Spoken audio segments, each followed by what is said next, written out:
Rob Hood to Rob Hood, a nie kto inny. Dzień dobry.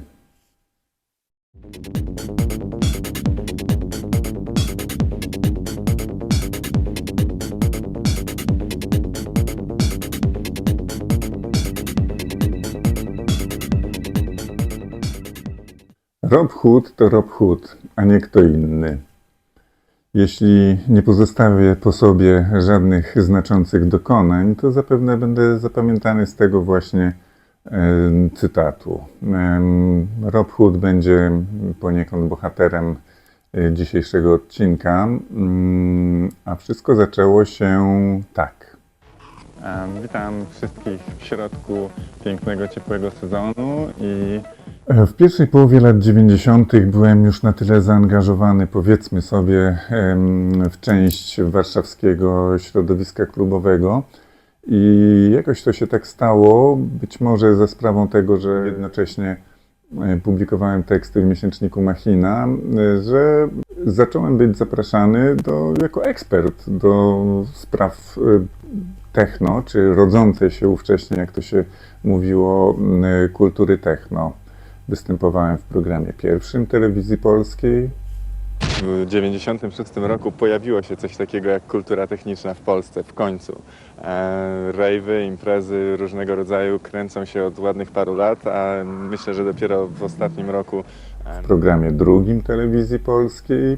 Gościem naszym jest pan Maciej Sienkiewicz, organizator imprez muzycznych, które określa się mianem techno. Dzień dobry panu. Dobry wieczór. Proszę pana, co to jest techno i kultura techno i muzyka techno? Muzyka techno jest muzyką czy gatunkiem muzycznym, tak powiedzmy, w którym w tej chwili dzieje się najwięcej ciekawych rzeczy. A w końcu tak się złożyło jakoś, że zobaczyłem ogłoszenie o poszukiwaniu prowadzącego do programu techno, kulturze klubowej.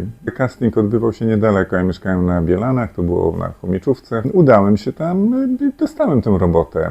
Był to rok 97 i przez ponad rok na antenie programu Polsat 2 prowadziłem program o tytule Techno Live. I któż to jest? Jak słychać, jest to Robert Hood i jego nowa produkcja Movable Parts, rozdział drugi.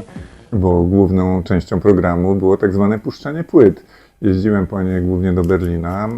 W Hardwaxie głównie kupowałem jakieś tam płyty. Miałem na to ograniczony bardzo budżet. No i prezentowałem je. No i tak to wyglądało. Maciek schylał się po płyty, trochę zbliżeń na gramofony.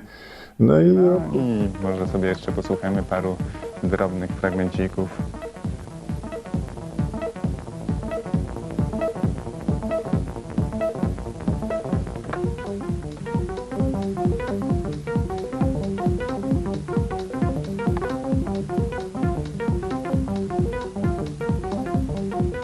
do dzisiaj mnie zaskakuje, jak często spotykam się z ludźmi, którzy dobrze ten program pamiętają. Jakiś czas temu w Krakowie ktoś mnie w ogóle zaczepił, jakaś przypadkowa osoba, bo poznała mnie po głosie. To też ciekawe, prawda?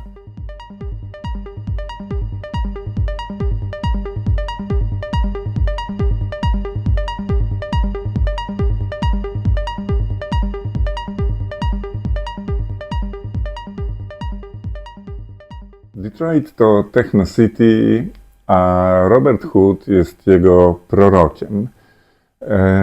Roberta Hooda poznałem jego muzykę przez mojego brata, Jacka Sienkiewicza, znanego i docenianego producenta. Dzięki Jacek, który na początku lat 90., no jak to było wtedy w zwyczaju w naszym tam warszawskim jakimś towarzystwie, jeździło się do Berlina szybko na jeden dzień, żeby podligować trochę, pokupować trochę nowych płyt. Mój brat, który wtedy jeszcze nie produkował, szykował się do tego, natomiast grał z płyt, przywoził bardzo dużo właśnie świeżych rzeczy z Detroit, z Chicago. Między innymi w roku 94 przywiózł płytę Roberta Hooda Internal Empire.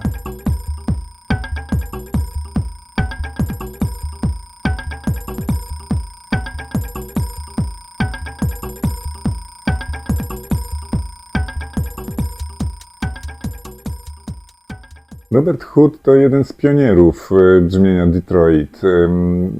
Na początku lat 90. był współzałożycielem Underground Resistance jako grupy muzycznej, jako wytwórni płytowej, wspólnie z Mad Mike'em Banksem i Jeffem Millsem. Są nagrania, gdzieś można znaleźć na YouTubie z występów Underground Resistance, gdzie Jeff Mills obsługuje gramofony, a Rob Hood, znany wtedy jako Rob Noise, wykrzykuje jako MC do mikrofonu. Pionierskie czasy. Z pierwszą płytą Minimal Nation i chwilę późniejszą Internal Empire Robert Hood stworzył po prostu nowy gatunek. Został nazwany minimal techno i właśnie wtedy, w pierwszej połowie, w 94-95 roku ten gatunek rozkwitł i powstały właśnie takie płyty, jak pierwsze płyty Roberta Hooda, także pod innymi pseudonimami The Vision czy Monobox. Powstały takie płyty jak Minimalizm Terence'a Dixona. Były to wydawnictwa, które całą energię muzyki techno skoncentrowały w prostych, hipnotycznych, rytmicznych patternach. O jednym z utworów z płyty Nighttime World Roberta Hooda ktoś napisał na Discogs, że są to najwspanialsze 2 dźwięki powtarzane przez 7 minut. I tym sposobem ta muzyka, mimo że miała zawsze potężny klubowy potencjał, to też blisko jej było do takiej klasycznej amerykańskiej minimal music lat 70., 60.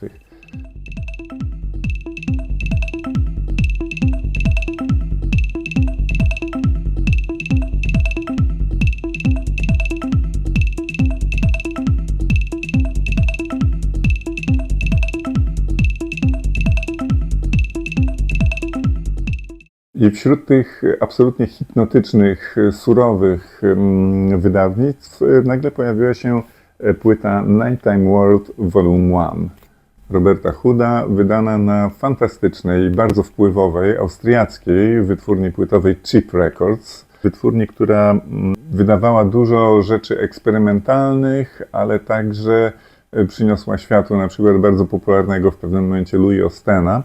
I Robert Hood na tym podwójnym albumie zaprezentował się z zupełnie innej strony. Widać nawet po obrazkach, które tutaj zdobią tę płytę. Jest to płyta w pewnym sensie jazzowa, ze swingiem, z połamanymi rytmami, z syntezatorami imitującymi być może jakieś tam dęciaki, a jednocześnie rytmicznie bezkompromisowa.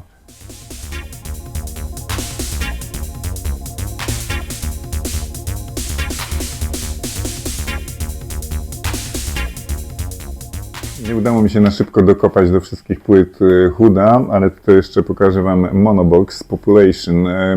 Można to powiedzieć, że jest to właśnie eksperymentalna muzyka nowoczesna.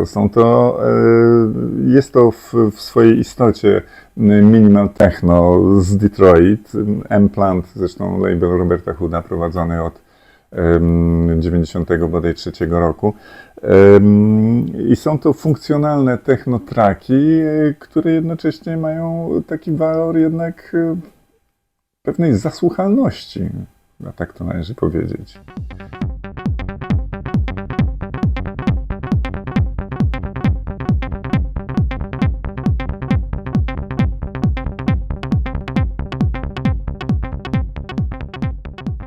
Robert Hood ma także swój projekt o nazwie Floorplan, prowadzony w latach 90. solo, a od roku 2015 czy 2016 wspólnie z córką Lyric Hood tworzą taki ojcowsko-córczany duet. Jest to muzyka na styku techno, house i chyba należy powiedzieć gospel, ponieważ Floorplan jest projektem misyjnym, gdyż Robert Hood, który w tym roku kończy 60 lat, jest także od lat pastorem lokalnego kościoła i przez płyty jako Floorplan bardzo mocno promuje chrześcijańskie wartości, co zresztą widać nie tylko po gospelowych samplach, ale no, także okładkach tych płyt.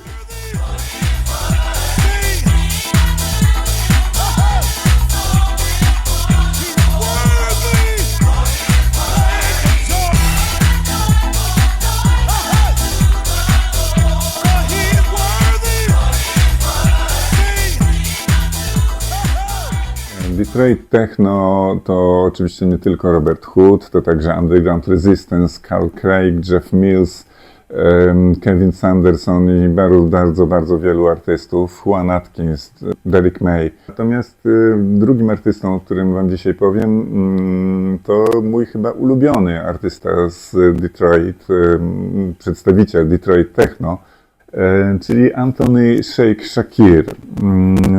Anthony Shakir jest chyba najmniej może znanym i głośnym, natomiast moim zdaniem chyba jednym z najciekawszych producentów z Detroit. Artystą, który potrafi nagrać bardzo dynamiczny, bardzo klubowy, wręcz przebojowy utwór.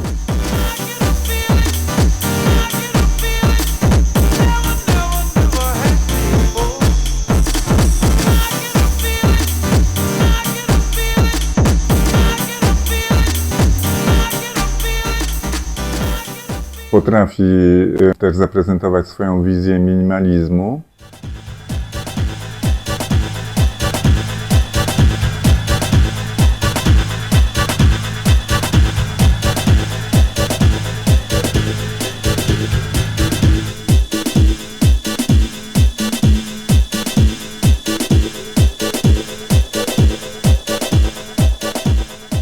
Ale przede wszystkim jest niezwykle ciekawym producentem, jeśli chodzi o właśnie warstwę rytmiczną. Bardzo często połamane, nieprzewidywalne rytmy, czasami utwory wręcz instrumentalne, hip-hopowe.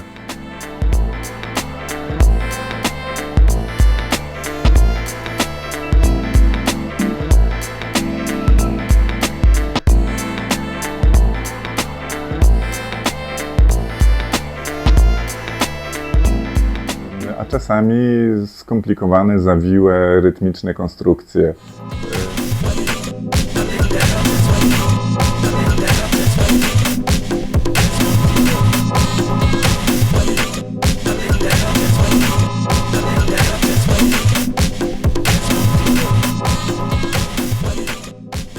Tracks from My Father to chyba ulubiona moja płyta Shakira, wydana na Seventh City. Także świetnym labelu prowadzonym przez inną legendę Detroit i minimal techno, Daniela Bella, znanego także jako DBX. Shakira mam sporo różnych wydawnictw, także pod różnymi aliasami. Tutaj jako The Sampla na Moods and Grooves wrzuca bardzo pompujący house'owy utwór, jeden technowy i jeden hip-hopowy.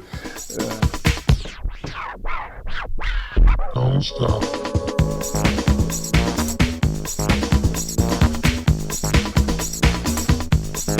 Jest to późniejszy 2009 rok Thought Process na Frictional Records, czyli labelu właśnie Shakira.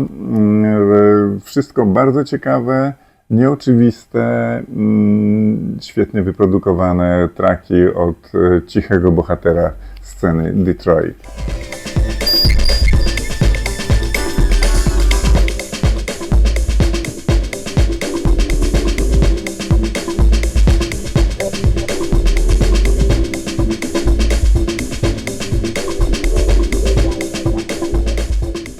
Z muzyką z Detroit spotkamy się pewnie nie raz i nie dwa, choć pewnie nie z tą najbardziej oczywistą muzyką z Detroit. A na razie pozdrawiam i właśnie wybieram się do Side One, gdzie być może się zobaczymy znowu.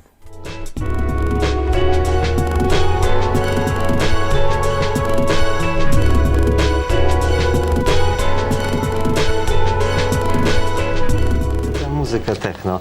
To jest bardzo interesujący fakt, że to, co pan tu przyniósł, to znaczy płyty analogowe, które przecież już dzisiaj wyszły z użycia, jeszcze opakowane w takie sobie właściwie bez okładki, tylko w kawałek papieru. Bez nalepki. I na takich właśnie płytach jest ta muzyka nagrywana.